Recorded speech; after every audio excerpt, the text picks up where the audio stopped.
Hello दोस्तों, आप सभी का हमारे चैनल शिक्षा संसार ब्लॉग में स्वागत है। दोस्तों, आज हम बताएंगे कि एबीपी चैनल की डिबेट में मोदी सरकार के प्रवक्ता ने बताया है, दावा किया है कि सभी सांसद, राज्यसभा सांसद, विधायक और एमएलसी यानी एमपी, एमएलए, एमएलसी और राज्यसभा सदस्य सभी ओपीएस छोड़ेंगे। ऐसा उन्होंने दावा किया है। अब ये देखते हैं यूपीएस ही लागू रहेगी कर्मचारियों पर और नेताओं की ओपीएस बंद होगी। ये डिबेट आप देखिएगा। और डिबेट में नेताजी ने तो केवल और केवल यूपीएस और एनपीएस की ही बड़ाई की है। यदि वीडियो आपको अच्छा लगे तो लाइक करके अधिक से अधिक शेयर कर दीजिए। और यदि पहली बार आप इस चैनल पर आए हों तो इस चैनल को सब्सक्राइब जरूर करें। चलिए वीडियो स्टार्ट करते हैं। अब आप देखिए एबीपी न्यूज़ पर डिबेट। यूपीएस अगर इतना ही अच्छा है तो फिर सांसदों और विधायकों को आपने ओपीएस में क्यों रखा हुआ है? उन्हें भी फिर यूपीएस के दायरे में ले आइए। शिरीन जी, अगर मेरा व्यक्तिगत मानना है और मैंने तो बहुत बार अपील भी की है कि विधायकों, सांसदों, एमएलसी, एमएलए ये जितना इनको किसी को पेंशन नहीं मिलनी चाहिए, तुरंत बंद कर देनी चाहिए। ये निर्णय सब पॉलिटिकल पार्टी ज्वाइंट पार्लियामेंट्री बैठ जाए, सब दल बैठ जाए, 1 रुपया पेंशन नहीं मिलना चाहिए। किस बात का पेंशन? आप समाज सेवा करने आए, जनता की सेवा करने आए, जनप्रतिनिधि, आपको जनता ने रिफ्यूज कर दिया तो फिर आप पेंशन किस बात कर लीजिएगा? उन्हें तो एनपीएस में भी नहीं लाया गया और ऐसे आप कह रहे हैं उन्हें बाहर रखा जाए, उनको तो ओपीएस में ही रखा गया है, उन्हें तो एनपीएस तक में नहीं लाया गया। नहीं, उनको तो खत्म कर देना चाहिए। उनका तो पेंशन होना ही नहीं चाहिए, क्योंकि विधान परिषद का ही पेंशन ले लेते हैं, एमएलए का ही पेंशन ले लेते हैं। गलती से पार्लियामेंट पहुंच गए तो 3-3 पेंशन एक साथ बहुत अलग बहस हो जाएगी। वो तो अलग ही है। सवाल मेरा ये होगा आपसे कि इस पर फिर पहल क्यों नहीं करती? वही कह रहा हूँ, ये तो इस पर फिर पहल करे पार्टी। आप जो कह रहे हैं, आप कह रहे हैं कि इन्हें तो बाहर रखा जाए। सब बिल्कुल नहीं, पहल होगी। शिरीन जी, बहुत सारे अच्छे काम मोदी जी के हाथ लिखे हुए हैं। बहुत सारे अच्छे बहुत सारे अच्छे काम मोदी जी के हाथों लिखे हुए हैं। ये काम भी मोदी जी के हाथों ही होगा, देख लीजिएगा, ये मान लीजिए आप। नहीं, वो कहकर आपने बहुत ही अच्छी तरह से मेरा सवाल घुमा दिया। लेकिन मैं चाहती कि आप इसका जवाब देते कि वाकई अगर यूपीएस में इतना दम है तो पहले जो आप एनपीएस लेकर आए उसमें भी आपको उन तमाम माननीयों को शामिल करना चाहिए था। इसीलिए ये प्रश्न यहाँ पर और ज्यादा खड़ा हो जाता है। हर्षवर्धन जी, अपनी बात पूरी कर लीजिए, फिर मैं राजकुमार भाटी जी के पास आती हूँ। देखिए, मैं जो बात कर रहा हूं, मैं अर्थशास्त्र का विद्यार्थी हूं। मेरा रुख सरकारों के निर्णय से नहीं पलटता है श्री। मैं पहले दिन से कह रहा हूं, कोई भी इस तरह की पेंशन स्कीम सरवाइव नहीं करेगी जिसमें सरकार पैसे दे रही हो। कब तक दे सकती है? आप इस बात को समझिए। हम लोग जब राशन जाता है, दूसरी सब्सिडी जाती है तो उस पर तो खूब हल्ला कर लेते हैं, तब तो बड़े सब समझदार हो जाते हैं। और कर्मचारी कमाए, उसके बाद अरे कमाते आपको इतनी सद्बुद्धि ईश्वर नहीं दे सकता है? इतना बड़ा वर्ग है जो प्राइवेट सेक्टर में नौकरी कर रहा है, वो कैसे अपने लिए करता है? और सरकारों को चाहिए कि सबके लिए सोशल सिक्योरिटी स्कीम लाएं। वहां हमको जाने की जरूरत है। बहुत से लोग प्राइवेट सेक्टर में रहते हैं जो अंतिम समय में अशक्त हो जाते हैं, उस वक्त उनके पास कोई जरिया नहीं होता। और मैं समझ नहीं पा रहा हूं, आपने जो सवाल पूछा उसको क्यों सब टाल दे रहे हैं? अरे भाई, विपक्ष आंदोलन क्यों नहीं करता कि ये मोदी जी और उनकी पार्टी के लोग सब डबल ट्रिपल पेंशन ले लेंगे? हम इसके विरोध में जाते हैं, क्यों नहीं कर रहे सब? राजकुमार भाटी से जवाब लेती हूं सर इसका। क्योंकि विपक्ष अगर इस पर सवाल उठा रहा है तो क्या वो भी सिर्फ वो गिने चुने? एक चीज जोड़ दूं मैं। हाँ सर, राजकुमार भाटी जी इसका जवाब देंगे। मैं हर्षवर्धन जी की बात से बिल्कुल सहमत हूं कि इस पे उठना चाहिए मुद्दा। लेकिन जब जब विधायकों और सांसदों के भत्ते बढ़ाने की बात हुई, सांसदों के, तो सिर्फ एक सांसद थे जिनका जिक्र करना जरूरी है।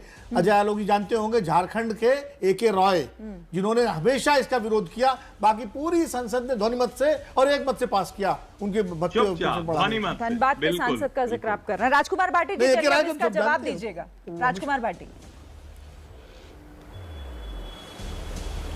नहीं, बड़ी गजब की थ्योरी लेकर आई जा रही हैं। अब अजय आलोक जी ने तो कह दिया कि विधायकों और सांसदों की पेंशन की योजना खत्म हो जानी चाहिए, उसकी कोई जरूरत ही नहीं। करेगा कौन भैया? आप भारतीय जनता पार्टी के प्रवक्ता हो, शायद ये भूल गए हो, आप बोलते हो जोश में बोल गए। और भारतीय जनता पार्टी की सरकार है देश में भी और कई राज्यों में भी, तो आप कराइए, एक प्रस्ताव लेकर आए मोदी जी जो संसद के अंदर के कोई स्कीम नहीं होगी।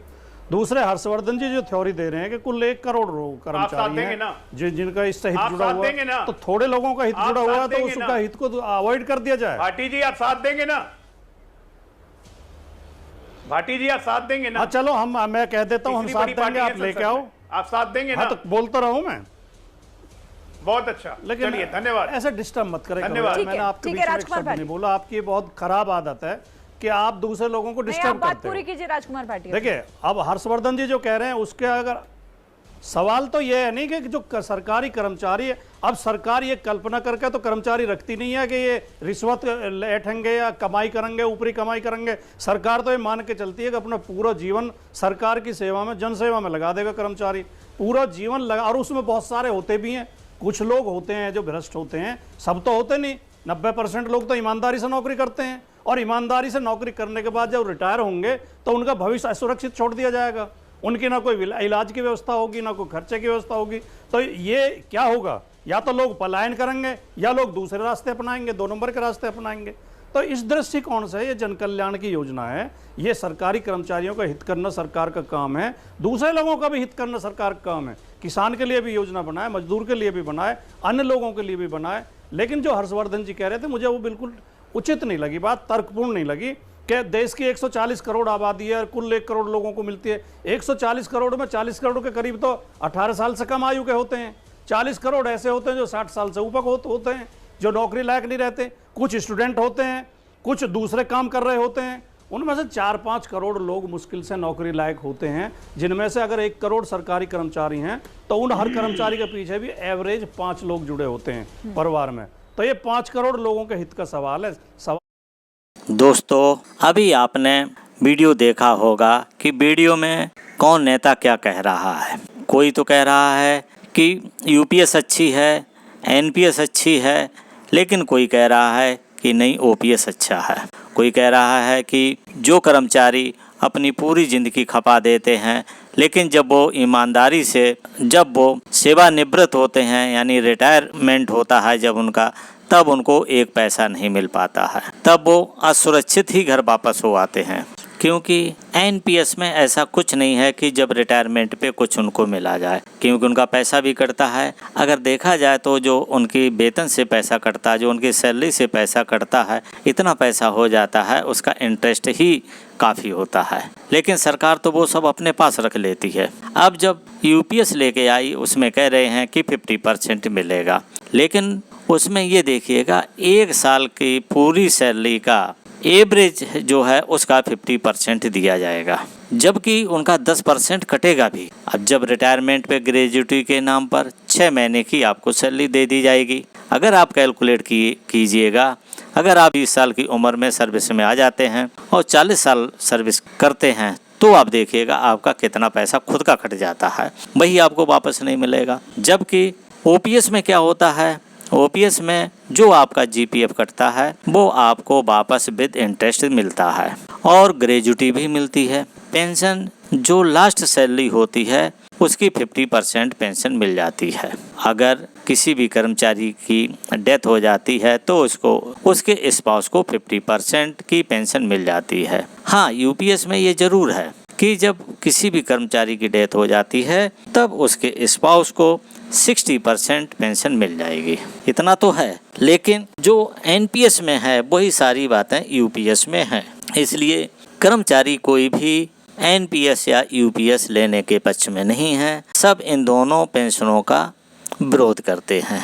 अगर एनपीएस इतनी ही अच्छी है, यूपीएस इतनी ही अच्छी है, तो नेता लोगों को ले लेनी चाहिए और कर्मचारी लोगों को यूपीएस ही थमा देनी चाहिए। लेकिन ऐसा यहाँ पे नहीं होता है। यहाँ पर तो केवल नेता लोगों के लिए ओपीएस है और सभी के लिए एनपीएस है। दोस्तों, ये जानकारी आपको देनी थी। ये जानकारी कैसी लगी कमेंट में ज़रूर बताइएगा। यदि वीडियो अच्छा लगा हो तो वीडियो को लाइक करके अधिक से अधिक शेयर कर दीजिए। अगर आप पहली बार इस चैनल को देख रहे हैं तो इस चैनल को सब्सक्राइब जरूर करिएगा। वीडियो को देखने के लिए थैंक यू फॉर वॉचिंग। अब मिलेंगे नेक्स्ट वीडियो में नई जानकारी के साथ।